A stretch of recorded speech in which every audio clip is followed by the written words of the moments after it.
Assalamualaikum dan selamat sejahtera. Hari ini cikgu akan membincangkan bab 5 pembinaan negara dan bangsa yang merdeka.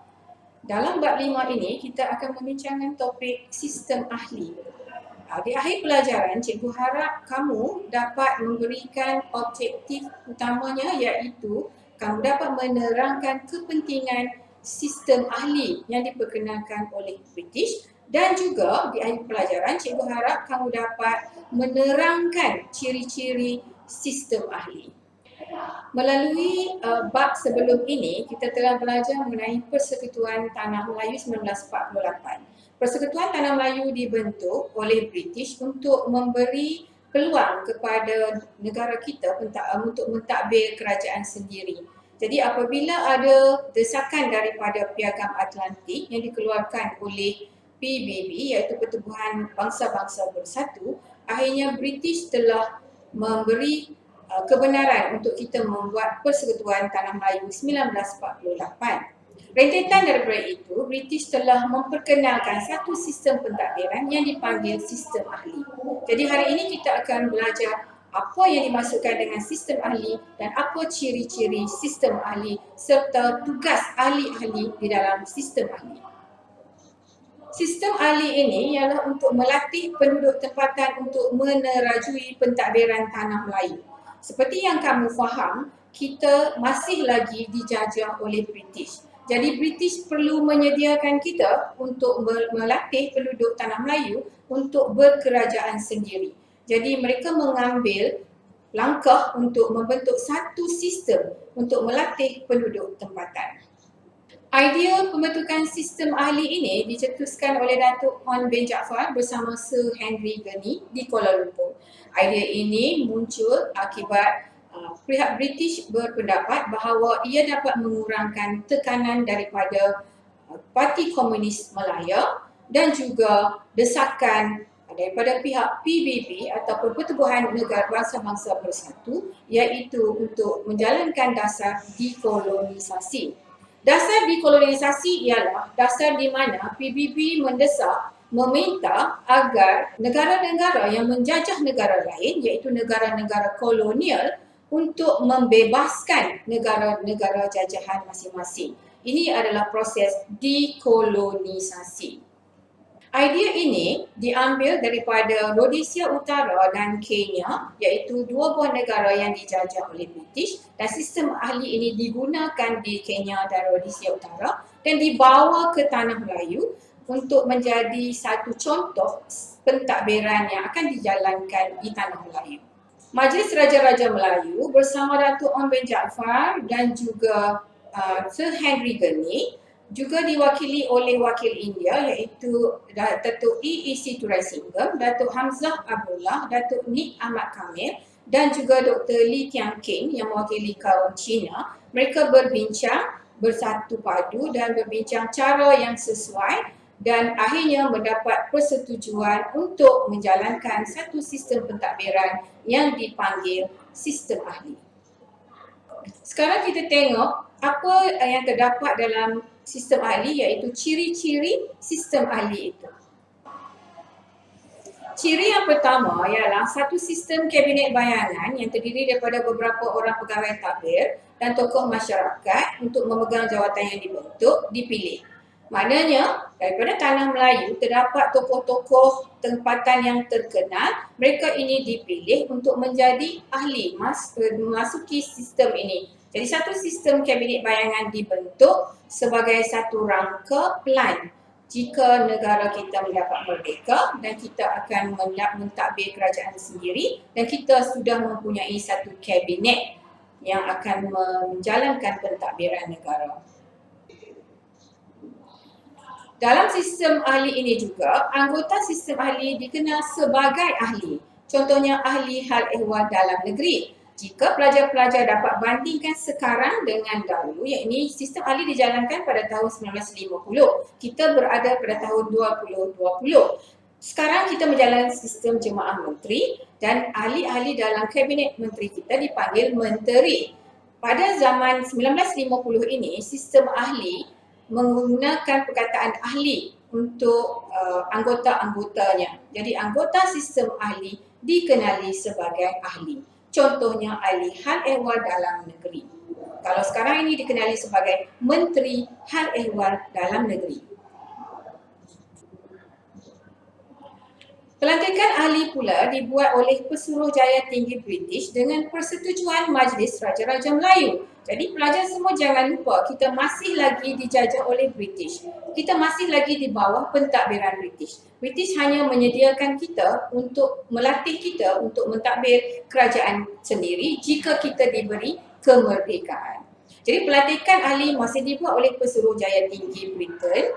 Walau bagaimanapun, mereka tidak mengetepikan Majlis Raja-Raja Melayu, mereka meminta persetujuan Majlis Raja-Raja Melayu. Berbanding dengan Malayan Union yang dibuat dalam bab sebelum ini, kamu telah belajar bagaimana Raja-Raja Melayu telah diketepikan dan ini menaikkan kemarahan orang-orang tanah Melayu. Jadi, semasa membentuk sistem ahli, British telah membuat langkah untuk mendapatkan persetujuan Majlis Raja-Raja Melayu. Ciri-ciri sistem ahli yang seterusnya ialah ahlinya terdiri daripada 9 orang anggota iaitu 5 orang penduduk tanah Melayu dan 4 orang pegawai Inggeris. 5 orang penduduk tanah Melayu itu diwakili oleh 3 orang Melayu, 1 wakil orang Cina dan 1 wakil daripada kaum India.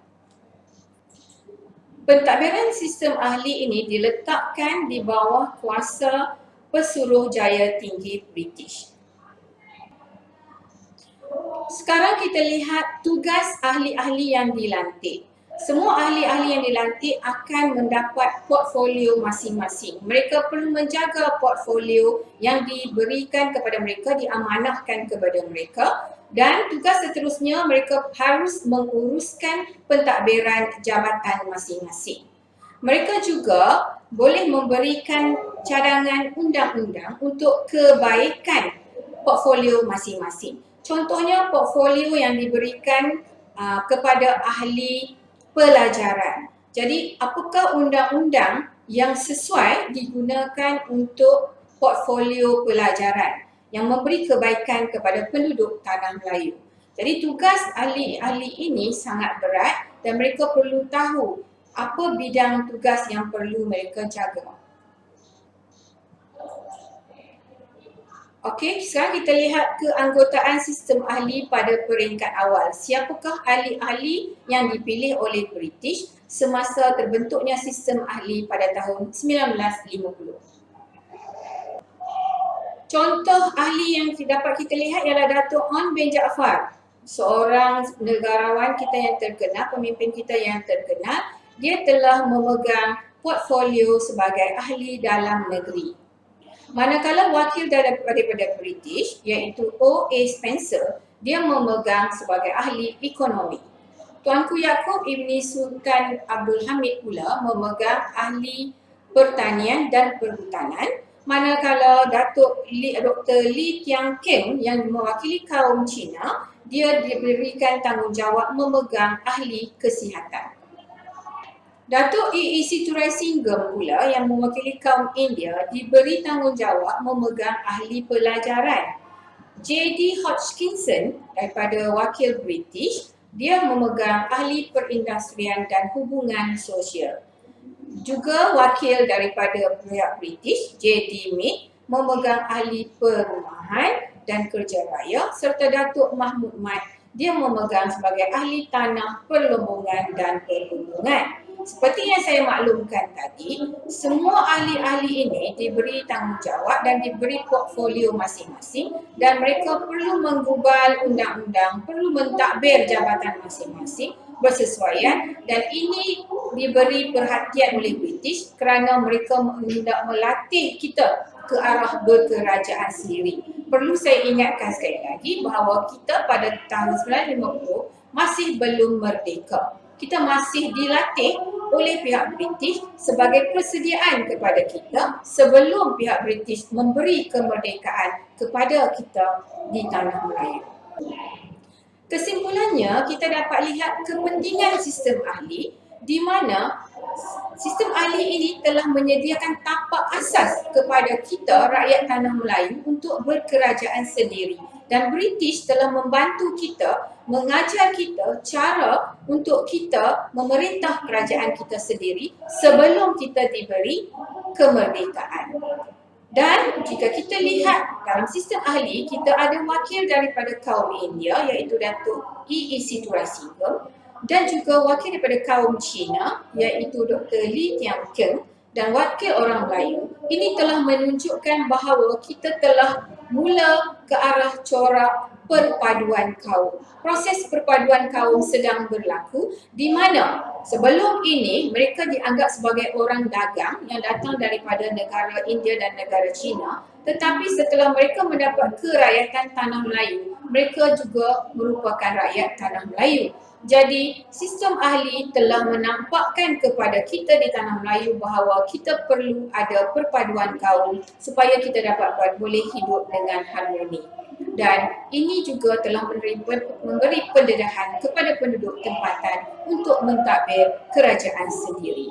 Jadi cikgu harap bila kamu belajar tentang sistem ahli ini, kamu dapat melihat betapa pentingnya sistem ahli kepada kita supaya kita dapat belajar, kita mempunyai asas untuk berkerajaan sendiri. Dan juga penting dilihat bahawa proses perpaduan kaum itu yang bermula sejak 1950-an membuahkan hasil sehingga hari ini di mana Malaysia terkenal sebagai sebuah negara yang harmoni di mana penduduknya hidup aman damai walaupun berbilang bangsa. Baik, itu saja pelajaran kita pada hari ini. Sekian, terima kasih.